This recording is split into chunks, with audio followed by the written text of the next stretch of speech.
تاریخ میں کچھ واقعات ایسے ہوتے ہیں جو بہت تکلیف دہ ہوتے ہیں، خاص طور پر جب ایک ہی عقیدے کو ماننے والے، ایک ہی نبی کے پیروکار ایک دوسرے کے خلاف کھڑے ہو جائیں۔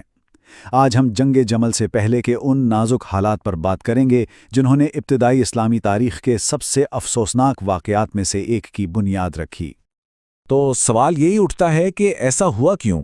یہی وہ سوال ہے جو آج کی ہماری گفتگو کا مرکز ہے۔ ہم جنگ کے میدان کی بات نہیں کریں گے، بلکہ ان فیصلوں، ان اختلافات اور اس سیاسی بحران کو سمجھنے کی کوشش کریں گے جس نے اس تصادم کو تقریباً ناگزیر بنا دیا تھا۔ تو یہ پوری کہانی شروع ہوتی ہے ایک واحد لرزہ خیز واقعے سے جس نے پوری امت میں ایک ایسا بحران پیدا کر دیا جس سے نکلنا بہت مشکل تھا۔ یہ کوئی عام قتل نہیں تھا، یہ اسلامی ریاست کے سربراہ کا قتل تھا، اور اس ایک واقعے نے دارالخلافہ مدینہ کو مکمل افراتفری میں ڈبو دیا۔ اس سے ایک ایسا خطرناک سیاسی خلا پیدا ہو گیا جسے پر کرنا اس وقت تقریباً ناممکن لگ رہا تھا۔ تاریخ دان اکثر اسی لمحے کو پہلے فتنے کا آغاز کہتے ہیں، اور فتنہ صرف ایک سیاسی بحران نہیں ہوتا، یہ ایک گہرے اندرونی اور سماجی انتشار کے دور کا نام ہے جس نے امت کو جڑوں سے ہلا کر رکھ دیا تھا۔ تو اس افراتفری اور سیاسی خلا کے بیچ امت کو فوراً ایک نئے رہنما کی ضرورت تھی۔ اب دیکھتے ہیں کہ اس بے مثال بحران سے نمٹنے کی کوشش کیسے کی گئی۔ دیکھیں، حالات اتنے غیر مستحکم تھے کہ جب حضرت علی پر خلیفہ کا عہدہ قبول کرنے کے لیے زور ڈالا گیا تو تاریخی روایات ہمیں بتاتی ہیں کہ انہوں نے شدید عوامی دباؤ کے تحت کافی ہچکچاہٹ کے بعد یہ ذمہ داری قبول کی۔ اس نازک صورتحال میں حضرت علی رضی اللہ تعالی عنہ کے نقطہ نظر سے سب سے پہلا اور سب سے اہم کام ریاست کو مستحکم کرنا تھا۔ ان کی اولین ترجیح امن و امان کی بحالی تھی، کیونکہ ان کے خیال میں کسی بھی دوسرے مسئلے کو حل کرنے سے پہلے، یہاں تک کہ انصاف کے مطالبے کو پورا کرنے سے پہلے، ریاست میں استحکام قائم کرنا ضروری تھا۔ اور یہیں پر آ کر بات دلچسپ ہو جاتی ہے کہ کیسے انصاف کا یہ تصور یعنی قصاص اس پورے اختلاف کا مرکزی نقطہ بن گیا۔ لیکن سب لوگ اس بات پر متفق نہیں تھے کہ استحکام کو پہلی ترجیح دی جائے۔ بہت جلد ایک دوسرا بالکل مختلف نقطہ نظر سامنے آیا جو مکمل طور پر قصاص کے اصول پر زور دے رہا تھا۔ اور فوری انصاف کا یہ مطالبہ کوئی معمولی آواز نہیں تھی، اس کی قیادت امت کی چند سب سے معزز شخصیات کر رہی تھیں، جن میں نبی کریم صلی اللہ علیہ وسلم کی زوجہ اور ان کے قریبی صحابہ شامل تھے جو اس وقت مقدس شہر مکہ میں جمع تھے۔ اور یہ چارٹ اس پورے مخمسے کو بڑی اچھی طرح واضح کرتا ہے۔ دیکھیں، دونوں فریق انصاف چاہتے تھے، لیکن وہ اس کی ٹائمنگ اور ترجیح پر بنیادی طور پر متفق نہیں تھے۔ ایک طرف استحکام پہلے انصاف بعد میں کی پالیسی تھی، تو دوسری طرف انصاف کو ہی استحکام کی بنیاد سمجھا جا رہا تھا۔ تو یہ صحیح اور غلط کا سوال نہیں تھا، بلکہ دو بہت جائز لیکن ایک دوسرے سے بالکل مختلف سیاسی اور اخلاقی اصولوں کا ٹکراؤ تھا۔ تو جب الفاظ اور بحث سے بات نہیں بنی تو یہ سیاسی اختلاف بہت جلد ایک عملی قدم میں بدل گیا۔ آئیے دیکھتے ہیں کہ یہ تحریک کیسے اور کہاں سے شروع ہوئی۔ جب یہ محسوس کیا گیا کہ انصاف میں تاخیر ہو رہی ہے تو مخالفین نے صرف مطالبہ کرنے کے بجائے خود حمایت جمع کرنے کا فیصلہ کیا۔ اب یہ اختلاف صرف لفظوں کا نہیں رہا تھا، بلکہ ایک سیاسی اور کہہ لیں کہ ایک عسکری تحریک میں بدلتا جا رہا تھا۔ تو مکہ سے بصرہ کا یہ سفر وہ فیصلہ کن قدم تھا جس نے ایک سیاسی تنازع کو ایک حقیقی تصادم کے دہانے پر لا کھڑا کیا۔ ذرا اس ٹائم لائن کو دیکھیں، واقعات ناقابل یقین حد تک تیزی سے پیش آئے۔ صرف چند مہینوں کے اندر ایک سیاسی قتل نے ایک مسلح لشکر کشی کی شکل اختیار کر لی، اور فریقین کے درمیان مذاکرات یا کشیدگی کم کرنے کے لیے تقریباً کوئی وقت ہی نہیں بچا تھا۔ بصرہ کے باہر اس لشکر کی آمد کا مطلب یہ تھا کہ اب کسی پرامن حل کا امکان تیزی سے ختم ہوتا جا رہا تھا۔ تو اصل بات یہ ہے کہ جنگ جمل اچانک نہیں ہوئی، یہ ان فیصلوں اور اصولوں کا آخری اور انتہائی افسوسناک نتیجہ تھیں جس نے امت کے معزز رہنماؤں کو، جو سب اپنی جگہ انصاف اور بھلائی کے لیے ہی کام کر رہے تھے، ایک ایسے تصادم کی طرف دھکیل دیا جو ان میں سے کوئی بھی شروع میں ہرگز نہیں چاہتا تھا۔ جنگ جملہ تک پہنچنے والے یہ واقعات ایک تاریخی لمحے کو حکمرانی، انصاف اور ان مشکل فیصلوں کے بارے میں ایک ایسے سوال میں بدل دیتے ہیں جو ہر دور کے رہنماؤں کو بحران کے وقت کرنے پڑتے ہیں۔ اسلامی تاریخ میں ایک ایسا دن بھی آیا جب مسلمانوں کی فوجیں ایک دوسرے کے خلاف صف آرا ہو گئیں۔ یہ جنگ جمل تھی۔ آج ہم اسی دن کی بات کریں گے اور سمجھنے کی کوشش کریں گے کہ آخر یہ جنگ ہوئی کیوں اور اس میں ام المومنین حضرت عائشہ کا کردار کیا تھا۔ یہ صرف ایک جنگ نہیں تھی، یہ ایک بہت بڑا المیہ تھا۔ ذرا سوچیں، وہ لوگ جو کل تک ایک دوسرے کے ساتھ کھڑے تھے، آج ایک دوسرے کے خلاف تلواریں اٹھائے ہوئے تھے۔ اس ایک دن نے مسلم دنیا کی تاریخ کو ہمیشہ کے لیے کیسے بدل کر رکھ دیا؟ آئیے اس کی تفصیلات میں چلتے ہیں۔ اچھا، اس پورے واقعے کو ٹھیک سے سمجھنے کے لیے ہمیں پہلے اس وقت کے حالات اور اس میں شامل اہم شخصیات کو جاننا ہوگا۔ اس ساری کہانی کی مرکزی شخصیت ہیں حضرت عائشہ، جنہیں ام المؤمنین یعنی ایمان والوں کی ماں کا لقب دیا گیا ہے۔ اس وقت کے اسلامی معاشرے میں ان کا مقام بہت بلند تھا اور ان کی رائے کو بڑی اہمیت دی جاتی تھی۔ یہ جو واقعات ہوئے، یہ جس دور میں ہوئے، اسے تاریخ میں پہلا فتنہ کہا جاتا ہے۔ یہ وہ وقت تھا جب پہلی بار مسلمانوں کے اندرونی اختلافات اتنے بڑھ گئے کہ بات خانہ جنگی تک جا پہنچی۔ یہ اسلامی تاریخ کا ایک بہت بڑا موڑ تھا۔ تو سوال یہ ہے کہ آخر یہ سب شروع کیسے ہوا؟ وہ کون سی چنگاری تھی جس نے اس آگ کو بھڑکا دیا؟ سب کچھ ایک ہی مطالبے سے شروع ہوا تھا، انصاف کا مطالبہ۔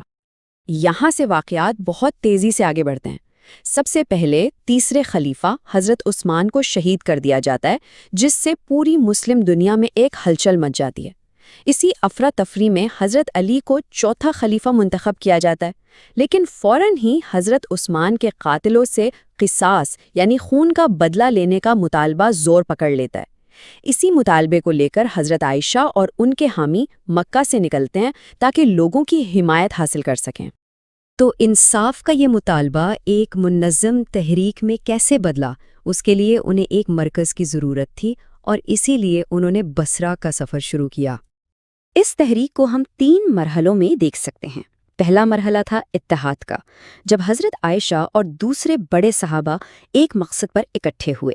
دوسرے مرحلے میں ان کی آواز پر لوگ جمع ہونا شروع ہوئے اور ایک فوج بن گئی۔ اور تیسرا مرحلہ تھا پیش قدمی کا، جب یہ لشکر اپنا مرکز قائم کرنے کے لیے بصرہ کی طرف روانہ ہوا۔ اور پھر وہ دن آ ہی گیا جسے تاریخ جنگ جمل کے نام سے یاد کرتی ہے۔ یہ ایک ناقابل یقین حد تک افسوسناک تصادم تھا، کیونکہ اس میں آمنے سامنے لڑنے والے کوئی غیر نہیں بلکہ اسلام کے جلیل القدر صحابہ ہی تھے۔ یہاں یہ سمجھنا بہت ضروری ہے کہ دونوں طرف کے مقاصد کیا تھے۔ حضرت عائشہ اور ان کے ساتھیوں کا مطالبہ تھا کہ حضرت عثمان کے قاتلوں کو فوری سزا دی جائے۔ دوسری طرف خلیفہ حضرت علی کا موقف تھا کہ پہلے ریاست میں استحکام قائم ہو جائے، پھر انصاف کیا جائے گا۔ تو بنیادی طور پر اختلاف ترجیحات کا تھا۔ اچھا، اس جنگ کو جنگ جمل ہی کیوں کہتے ہیں؟ عربی میں جمل کا مطلب ہے اونٹ، اور لڑائی کا سارا مرکز وہی اونٹ بن گیا تھا جس پر حضرت عائشہ سوار تھیں۔ وہ اونٹ ان کی فوج کے لیے ایک ریلنگ پوائنٹ یعنی ہمت اور جوش کا نشان بن گیا تھا، اور سب سے شدید لڑائی اسی کے ارد گرد ہوئی۔ جنگ تو ایک دن میں ختم ہو گئی، لیکن اس کے جو اثرات تھے وہ بہت گہرے اور دیر پا ثابت ہوئے۔ آئیے دیکھتے ہیں کہ اس جنگ کا نتیجہ کیا نکلا اور اس نے تاریخ پر کیا نقوش چھوڑے۔ جنگ کے نتائج بہت اہم تھے۔ میدان جنگ میں خلیفہ علی کی فوج فاتح رہی، لیکن اس کی قیمت بہت بھاری تھی۔ ہزاروں جانیں ضائع ہوئیں، جن میں کئی عظیم صحابہ بھی شامل تھے۔ حضرت عائشہ کو مکمل عزت و احترام کے ساتھ مدینہ واپس بھیج دیا گیا، جس کے بعد وہ ہمیشہ کے لیے سیاست سے الگ ہو گئیں۔ لیکن شاید سب سے بڑا اور دیر پا نتیجہ یہ تھا کہ اس واقعے نے مسلمانوں کے درمیان ایک ایسی گہری سیاسی تقسیم پیدا کر دی جس کے اثرات آج تک محسوس کیے جاتے ہیں۔ اور آخر میں یہ سوال سوچنے پر مجبور کرتا ہے کہ تاریخ کا صرف ایک دن، ایک واقعہ کس طرح آنے والی صدیوں کا رخ متعین کر سکتا ہے، اور اس کی باز گشت 1000 سال سے بھی زیادہ عرصہ گزر جانے کے بعد آج بھی کیسے سنائی دیتی ہے۔ ذرا سوچئے، ایک لیڈر جسے اپنی ہی قوم کے خلاف، اپنے ہی لوگوں کے خلاف تلوار اٹھانے کا فیصلہ کرنا پڑے، یہ کوئی معمولی بات نہیں ہے۔ آج ہم تاریخ کے اسی نازک موڑ جنگ جمل کا جائزہ لینے والے ہیں اور سمجھنے کی کوشش کریں گے کہ حضرت علی نے اس وقت قیادت کے کن اصولوں کو سامنے رکھا۔ جب ایک قوم اندر سے ہی ٹوٹ جائے تو ایک لیڈر کیا کرتا ہے؟ یہ سوال صدیوں پرانا ہے، لیکن سچ پوچھیں تو آج بھی اتنا ہی اہم ہے، اور یہی سوال اس پوری گفتگو کا، اس پوری کہانی کا مرکز ہے۔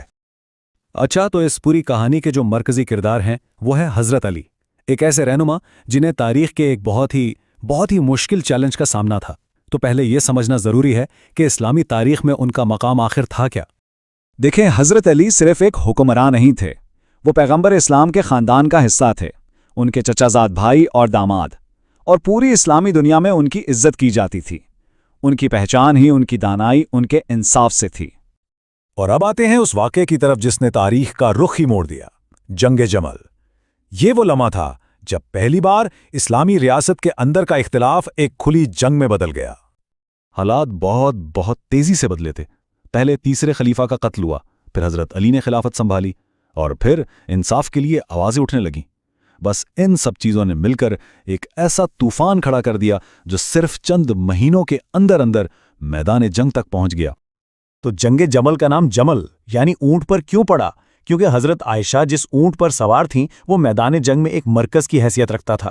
لیکن اس کی اصل تاریخی اہمیت یہ ہے کہ یہ وہ پہلی جنگ تھی جہاں مسلمان ہی مسلمان کے خلاف لڑ رہے تھے۔ تو یہاں سے حضرت علی کے موقف کا اصل امتحان شروع ہوتا ہے۔ مطلب جنگ بالکل سر پر کھڑی ہے، لیکن ان کا پہلا قدم لڑائی کی طرف نہیں بلکہ صلح کی طرف تھا۔ چلیں دیکھتے ہیں کہ انہوں نے خون ریزی سے بچنے کے لیے کیا کچھ کیا۔ اور یہ صرف کوئی رسمی کارروائی نہیں تھی، یہ خون ریزی سے بچنے کی ایک بہت سنجیدہ اور عملی کوشش تھی۔ سوچئے، اپنا کیمپ مخالفین کے اتنا قریب لے جانا اور پھر 3 دن تک خود جا کر ان سے بات چیت کرنا، یہ ظاہر کرتا ہے کہ امن کی خواہش کتنی گہری تھی۔ لیکن جب بات چیت ناکام ہو گئی اور جنگ شروع ہو ہی گئی، تب حضرت علی کی قیادت کا ایک بالکل نیا پہلو سامنے آیا، ایک ایسا اخلاقی ضابطہ جو خاص میدان جنگ کے لیے بنایا گیا تھا۔ یہ اصول دیکھیے، ان کا مقصد جنگ جیتنا کم اور انسانی جانیں بچانا زیادہ لگ رہا ہے۔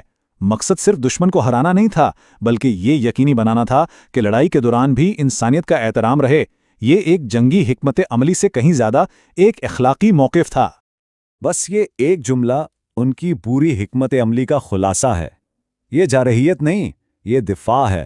یہ اس بات کا ثبوت تھا کہ جنگ پہلا نہیں بلکہ آخری، بالکل آخری آپشن تھی۔